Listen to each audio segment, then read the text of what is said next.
એટલે 7 દિવસની કથા અને રામ નવા પારાયણ એટલે રામ પારાયણ 9 દિવસની હોય। અહીંયા દરેક દેવતા વિરાજમાન છે અને આપણા અહોભાગ્ય કહેવાય, મારા અહોભાગ્ય કહેવાય, ધન્ય ધન્ય ગણી કે આજે આ સ્થાન ઉપર આ સ્ટેજ ઉપર મને રામ કથા કરવાનો લાભ મળે છે।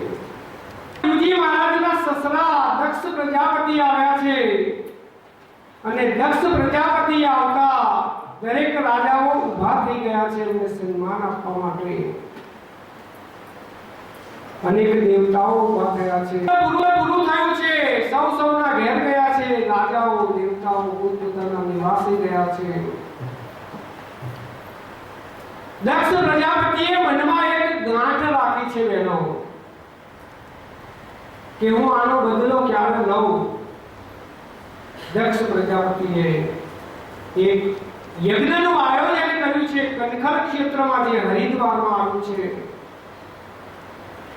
અને કનખલ ક્ષેત્રમાં યજ્ઞના આયોજનમાં અનેક દેવતાઓને બોલાવ્યા છે, અનેક રાજાઓને બોલાવ્યા છે, પણ શિવજી મહારાજને આમંત્રણ નથી। દક્ષ પ્રજાપતિએ મનમાં એક ગાંઠ રાખેલી કે ક્યારે હું બદલો લઉં। આજે દક્ષ પ્રજાપતિએ શિવજીને આમંત્રણ નથી આપ્યું।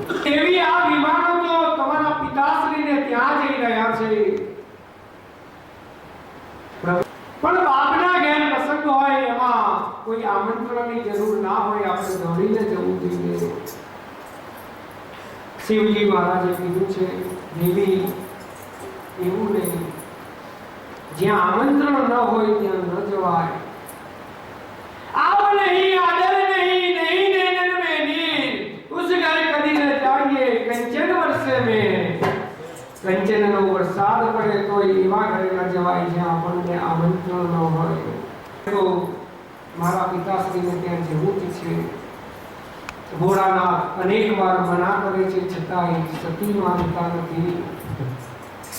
એક સ્ત્રી હટ, એક બાળ હટ અને એક યોગી હટ આ બહુ સારી નહીં કે મારું તો મન ના પાડે છે છતાંય તમારે જવું હોય તો જાઓ, હું નક્કીશ નહીં। એક સરસ મજાનું ભજન ખાન નથી। માં સતી આજે પોતાની માતા પાસે ગઈ છે, માતાનો પ્રેમ, માં દીકરી આજે ભેટ્યા છે, આવો દીકરી આવો। દીકરીની આંખમાં આંસુ છે। દીકરી પોતે યજ્ઞ કુંડમાં હોમાઈ ગયા છે। બોલો કૃષ્ણ કનૈયા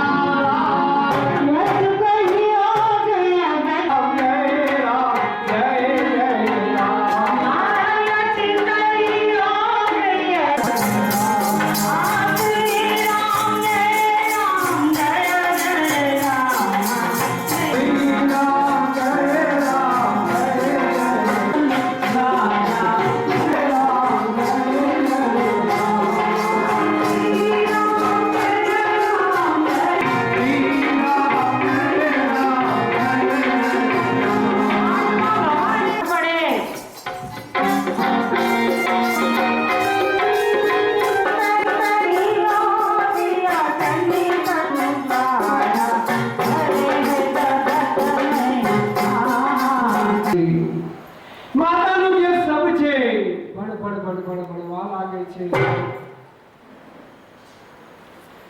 આ બાજુ ભોળાનાથને ખબર પડે છે। ભોળાનાથ એમના બે ગણ સૂંગી અને બૂંગી અને નંદીને લઈ અને આજે કનખલ ક્ષેત્રમાં આવ્યા છે।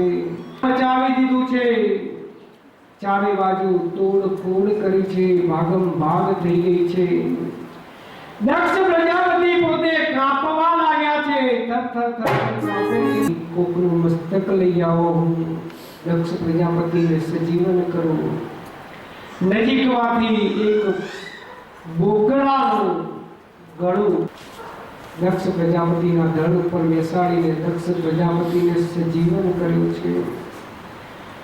ભોળાનાથ જેમાં સતીનું સબ બળી ગયું છે એને ઉચકી અને ઉડવા લાગે છે. જ્યાં જ્યાં માં સતીના અંગો પડ્યા ત્યાં 51 શક્તિપીઠની રચના થઈ.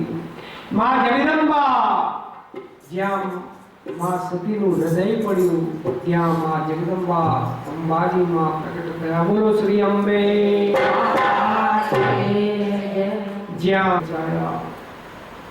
જ્યાં માતાજીનો ચૂંટલો પડ્યો ત્યાં માં ચંડી ચામુંડા થયા. જ્યાં માતાજીની યોનિનો ભાગ પડ્યો ત્યાં